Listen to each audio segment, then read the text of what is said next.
नमस्कार, मैं पूजा। फटाफट 30 खबरों में आपका स्वागत है। खबरों की ओर बढ़ने से पहले आपके शहर से हमारा बुलेटिन देख रहे हैं, हमें कमेंट करके जरूर बताएं, जिसके बाद आपका नाम हमारे बुलेटिन के अंत में दिखाया जाएगा। चलिए अब जानते हैं देश प्रदेश की प्रमुख खबरें।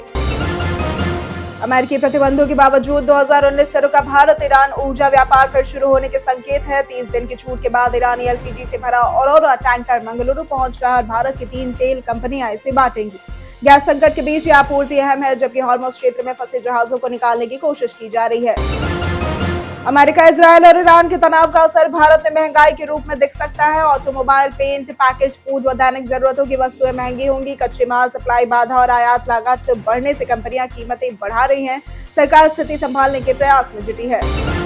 पश्चिम एशिया युद्ध के चलते एलपीजी की कमी के कारण सरकार पीएनजी अपनाने पर जोर दे रही है। जिन क्षेत्रों में पीएनजी उपलब्ध है वहां एलपीजी बंद हो सकती है। लोग आईजीएल, एमजीएल या अडानी गैस की वेबसाइट ऐप पर पिन कोड डालकर उपलब्धता चेक कर सकते हैं। उपलब्ध होने पर ऑनलाइन आवेदन करें, नहीं तो रजिस्टर इंटरेस्ट करें। ईरान युद्ध से प्रभावित ईंधन आपूर्ति के बीच होटलों द्वारा एलपीजी चार्ज वसूली पर सरकार सख्त हुई है। सीसीपीए ने चेतावनी दी है कि मेन्यू कीमत के अलावा ऐसे शुल्क लेना गलत है। सभी लागतें कीमत में शामिल हो। उपभोक्ता अतिरिक्त शुल्क हटाने की मांग कर सकते हैं या हेल्पलाइन व पोर्टल पर शिकायत भी दर्ज कर सकते हैं। मध्य पूर्व में युद्ध के दौरान भारत, खासकर जम्मू कश्मीर से ईरान को बड़ी मानवीय सहायता भेजी गई। लोगों ने गहने, पैसे और पशु तक दान किए। ईरानी दूतावास ने इसके लिए धन्यवाद दिया, लेकिन बाद में पोस्ट डिलीट कर दिया। इससे भारत में नाराजगी बढ़ी और पाकिस्तान के दबाव की आशंका जताते हुए सोशल मीडिया पर ईरान की मंशा पर सवाल उठे। पश्चिम एशिया के संघर्ष और हॉर्मुज़ जलडमरू मध्य के बंद होने से भारत में एलपीजी संकट गहरा गया। इस बीच अर्जेंटीना ने तेजी से एलपीजी आपूर्ति बढ़ाकर अहम सहयोग दिया। भारत ऊर्जा स्रोतों में विविधता ला रहा है, हालांकि लंबी दूरी से आपूर्ति में लागत और लॉजिस्टिक चुनौतियां बनी हुई है। ईरान का मानना है कि पश्चिम एशिया में तनाव कम करने में भारत अहम भूमिका निभा सकता है, क्योंकि उसकी संतुलित विदेश नीति और सभी पक्षों से अच्छे संबंध हैं।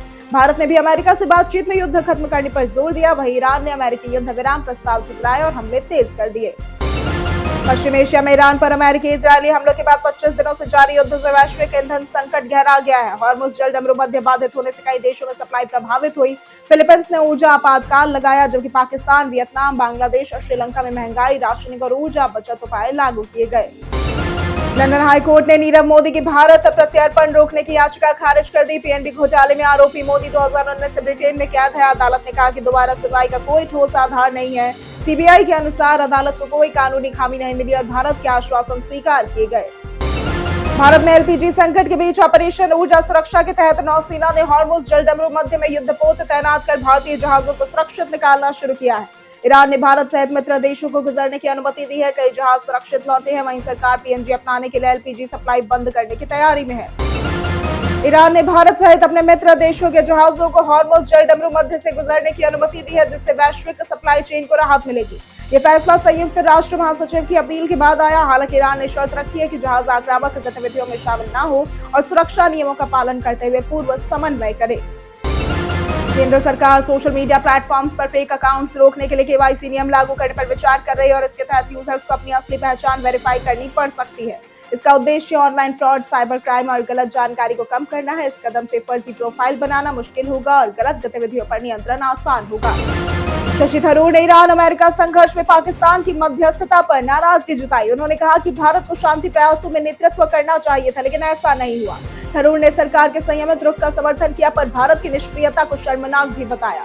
ईरान ने पाकिस्तान की मध्यस्थता वाले युद्ध विराम प्रस्ताव को खारिज कर दिया।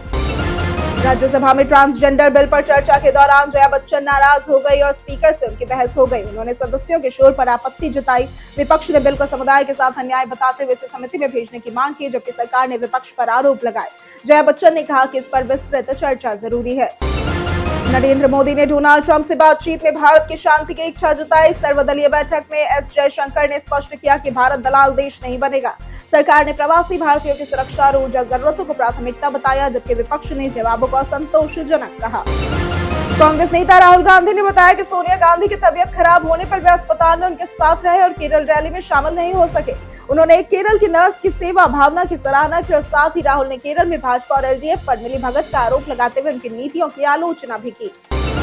केंद्र सरकार ने बताया कि 2027 की जनगणना से पहले दूसरे चरण में पूछे जाने वाले जाति संबंधी प्रश्न अधिसूचित किए जाएंगे। जनगणना 2 चरणों में होगी। 2026 में आवासीय गणना और 2027 में जनसंख्या गणना। 11,718 करोड़ रुपए स्वीकृत हुए और ये पहली डिजिटल जनगणना होगी जिसमें स्वयं गणना का विकल्प भी मिलेगा। मॉर्निंग कंसल्ट के हालिया सर्वे में नरेंद्र मोदी 68% अप्रूवल रेटिंग के साथ दुनिया के सबसे लोकप्रिय लोकतांत्रिक नेता बन गए।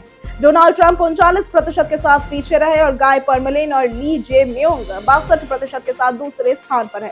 सर्वे 2 से 8 मार्च 2026 के डेटा पर आधारित है। कांग्रेस नेता जयराम रमेश और पवन खेड़ा ने पाकिस्तान की मध्यस्थता खबरों पर मोदी सरकार की कूटनीति को विफल बताया। उन्होंने नरेंद्र मोदी और एस जयशंकर पर निशाना साधते हुए कहा कि इससे भारत की वैश्विक छवि कमजोर हुई और पाकिस्तान को अनुचित महत्व मिला। एलपीजी की कमी और डिलीवरी में देरी के बीच अब आप मोबाइल सिलेंडर की लाइव ट्रैकिंग भी कर सकते हैं। ऐप, वेबसाइट, एसएमएस या आईवीआरएस के जरिए बुकिंग से लेकर डिलीवरी तक की स्थिति जानना आसान है। Booked, dispatched, out for delivery जैसे स्टेटस समझी और फर्जी डिलीवरी से बचने के लिए ओटीपी व शिकायत सिस्टम का उपयोग करें। केंद्र सरकार ने पश्चिम एशिया संकट पर सर्वदलीय बैठक में राजनाथ सिंह की अध्यक्षता में सभी दलों को भरोसा दिया कि देश में ऊर्जा भंडार पर्याप्त है। एस जयशंकर ने बताया कि तेल व गैस आपूर्ति जारी और प्रवासी भारतीयों की सुरक्षा प्राथमिकता है। विपक्ष ने जवाबों को असंतोषजनक बताते हुए संसद में विस्तृत चर्चा की मांग की। मिडिल ईस्ट में जारी युद्ध को लेकर अमेरिका में चिंता बढ़ रही है। सर्वे के अनुसार 59% लोग ईरान पर अमेरिकी कार्रवाई को ज्यादा मानते हैं। पेट्रोल कीमतों को लेकर भी चिंता बढ़ी है। डोनाल्ड ट्रंप की लोकप्रियता स्थिर है, लेकिन युद्ध उनकी सरकार के लिए चुनौती बन रहा है, जबकि ईरान के परमाणु कार्यक्रम को रोकने को समर्थन भी मिला है। केंद्र सरकार ने 28,840 करोड़ रुपए की संशोधित उड़ान योजना को मंजूरी दी, जिसमें 10 साल में 100 नए हवाई अड्डे और 200 हेलीपोर्ट बनेंगे। छोटे शहरों को जोड़ने हेतु ये योजना 2016 से जारी होगी। राज्य की भागीदारी से विकास होगा। केंद्र वित्तीय सहायता देगा। 4 करोड़ यात्रियों का लक्ष्य रखा गया है। संचालन, रखरखाव हेतु अनुदान प्रदान होगा। आईपीएल 2026 में चेन्नई सुपर किंग्स यानी सीएसके की ओपनिंग जोड़ी में ऋतुराज गायकवाड़ और नए खिलाड़ी संजू सैमसन को रखा गया है। आयुष मात्रे और उर्विल पटेल मिडिल ऑर्डर में विकल्प होंगे। रिवाल्डो ब्रेविस और शिवम दुबे नंबर 4 और 5 पर खेलेंगे, जबकि एमएस धोनी नंबर 6 पर फिनिशिंग करेंगे। सीएसके का पहला मुकाबला 30 मार्च को राजस्थान रॉयल्स के गुवाहाटी में होगा। धुरंधर 2 की एक एआई फोटो वायरल हुई थी, जिसमें रणवीर सिंह का किरदार सिगरेट पीते हुए दिखाया गया था, जिससे सिख समुदाय ने आपत्ति जताई। डायरेक्टर आदित्य धर ने सफाई दी कि ये फोटो झूठी है और फिल्म या ऑफिशियल कंटेंट का हिस्सा नहीं है। उन्होंने दर्शकों से केवल आधिकारिक सामग्री पर भरोसा करने और संवेदनशीलता बनाए रखने की अपील की। यूएस क्वार्टरली साइमंड्स ने अपनी 16वीं वार्षिक रैंकिंग में भारत के उच्च शिक्षा संस्थानों का रिकॉर्ड प्रदर्शन दिखाया। 4 आईआईटी, जेएनयू और बीआईटीएस पिलानी सहित कई संस्थानों ने दुनिया के शीर्ष 50 में जगह बनाई। आईआईटी दिल्ली ने 6 प्रोग्राम में सफलता पाई, जबकि आईआईएम अहमदाबाद और आईएसएम धनबाद ने भी वैश्विक स्तर पर उत्कृष्ट प्रदर्शन किया। भारतीय शिक्षा की वैश्विक साख बढ़ी।